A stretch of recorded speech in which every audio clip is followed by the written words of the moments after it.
What's up, guys? Today I've got something really special for you. I've got Sean Hurwitz here. He's the guitarist for Enrique Iglesias and Smash Mouth. He's on Zoom with me right now. Watch until the end of this video because he's going to talk about how to get your music placed on shows, touring, and so much more. What's up, Sean? Thanks for having me, man. I appreciate it. Thank you for making time for me and my viewers. I have some questions about YouTubing and what you're doing on YouTube. But first, how did you get into the business and how did you become the guitarist for Enrique Iglesias and Smash Mouth? For those of you who don't know me, I'm from Israel, born and raised. And I think the main thing that happened for me that moment was moving to LA. It was that decision to move to LA. Just got busy, started networking and meeting people, letting people know that I wanted to play and audition. I met some wonderful people and some wonderful musicians. Through them, I got these and other great gigs. I mean, you think a lot of people can get a lot out of just networking in the industry? People say it's who you know, and there is some truth to it. You're going to notice that I tell people to network organically. And what I mean is don't go out of your way to just get to know someone because they can get you on that gig. Go out of your way to get to know someone because you can do something for them. Absolutely. All right, I love studio tours and your studio looks awesome. Can you give us a quick tour of that stuff behind you? Yeah, sure. Hang on, let me grab this camera. Okay, so here we have a few Shabbat guitars. I've got my main one, my E guitar with Smash Mouth. This is the one I used for years and years with Enrique, another Shabbat guitar. I've got my Maiden guitar that I absolutely love, another Shabbat guitar. I've got a few here. I've got an LSL Topanga. I've got a Schecter 4-string bass. I've got an LSL, I forget what this one's called. I forget the name of them, but two LSL guitars. I've got the original guitar that I have with me from Israel, Fender Stratocaster, a beautiful D'Angelico, a Merida Extrema, a nylon string. I've got another Schecter bass, a Ganjo, a 6-string banjo. I've got the Kemper. I've got 3 of these because it makes life so much easier. I've got some KRKs. Which ones are they? VXT6s. I've got the M-Audio Axiom 61, I believe. That little sucker right there that controls everything. It's Palmer Engineering, but I do not remember the name of it, but it is awesome. I've got the Slate microphone right here. How do you like that? I've got, I love it. I use it for everything. Ibanez mandolin. I've got an Eastman ukulele. I've got a random dobro. I don't even know the name of the company. I've got a couple of amazing Eastman acoustics, and I've got a baritone here.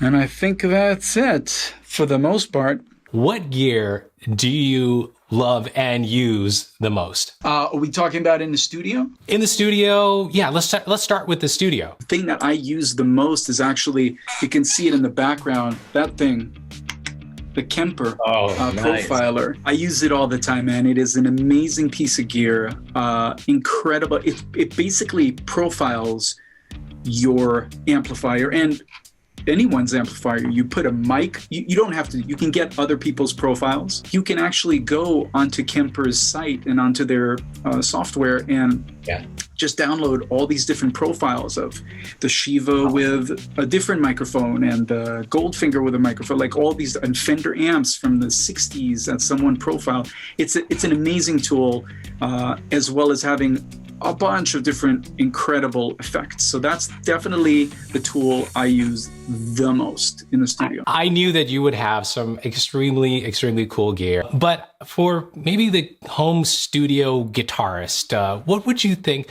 are the essentials? From my perspective, as someone that does a lot of sessions, I think the most important thing, and this is it's funny because people are always like, why do you need so many guitars? You need to be able to reproduce different tones and different sounds. Start from 1, then build up to 2, build up to 3. Have a Strat style, have a Tele style, have a Les Paul style, have a couple of different acoustics, one that's very mid-range, one that's more kind of brilliant with a nice low end. The other thing is have a few different amps because you want to be able to get that Brown sound. You want to be able to get that Marshall sound and the Bogner sound and the Fender sound. Or just have that guy. What do you take when you're on tour? Because I've seen some amazing tour pictures on your Instagram account even.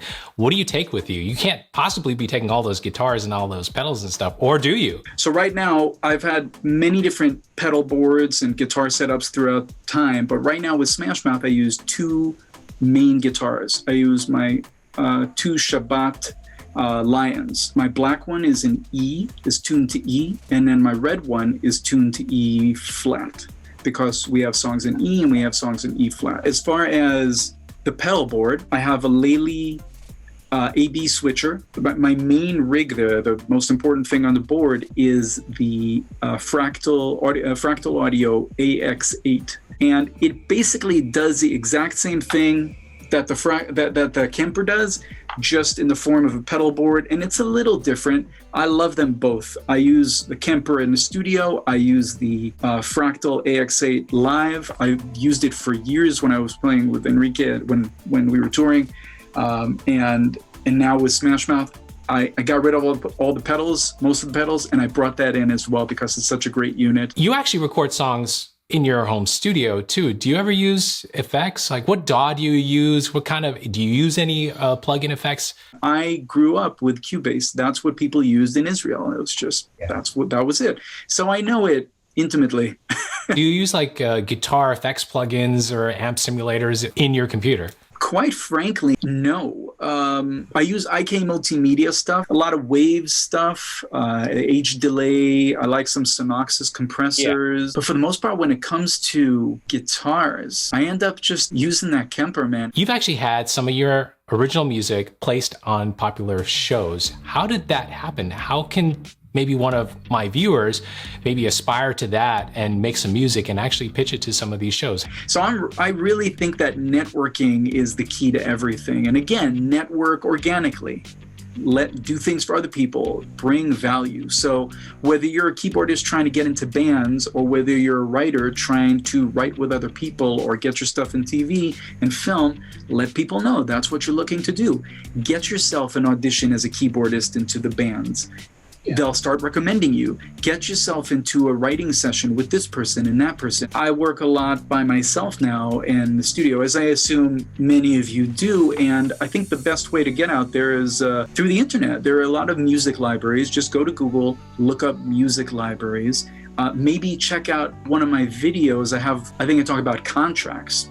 And there I talk about exclusive and non-exclusive and a bunch of other things you should know before signing a contract with specific music libraries. You actually have a ton of resources on your YouTube channel, which as you're growing right now with all this information from your experience in the industry. What are you trying to do with your YouTube channel, really? It's great that you can play your instrument really well in your room, but there's a lot of other things you need to know how to get from being an amazing musician to being a successful musician. In my YouTube, I'm talking about all kinds of different things. I'm talking about getting the audition, getting the gig, how it is on the road, how to get endorsements. Once you have money, how to invest your money, or how to think bigger than I'm on tour, I'm making money. But you also have to ask yourself, what's next? So I talk about all that stuff, and I think it's super important for being to borrow a friend of mine, Nomad's a phrase, a career musician. Now, I've got a fun question for you. And I ask this to every producer, musician who I interview. If you were stuck on an island, what one piece of gear would you take with you? Can I take one of these, or can I take a guitar? Or okay, yeah. You're a guitarist. I'll just let you have a guitar. So aside, you've got one guitar with you. Okay. Do I have power? God, well, how much do you need? Okay. So let's say I don't have power. No. For everyone else, power? They had power, and you get a guitar because you're a guitarist. You're building a studio on this island. This is not fair. That would be. Can I do that? No, I think. If I didn't have any power, I would take my Maton acoustic. Love that guitar. It's the most brilliant guitar I've ever owned. Acoustic. It's just. You ever play an instrument that's just inspiring? Absolutely. Yes. Yes, that honestly is for this me, guitar. you know what that is? For me, it's the Fender Rhodes electric piano, which I have here. Oh, it's like yes. that keyboard. I mean, you just sit there and you start playing. You're like, oh yeah, like the songs just start coming. I mean, it's such an incredible instrument. It's I know exactly inspiring. what It's you're inspiring, saying. Inspiring, yes. Hey, everybody, go check out Sean's channel and check out his music. I'll put links to everything. Check him out on Instagram. He's everywhere. Sean, thanks again. And hey, let's keep in touch. Please, thanks for having me, man. I really appreciate it. Yeah. Yeah. Kyoto, isn't it kind of like looking in the mirror? Look at that. No, over here. Look at that. Or else it'd just be me going, shh.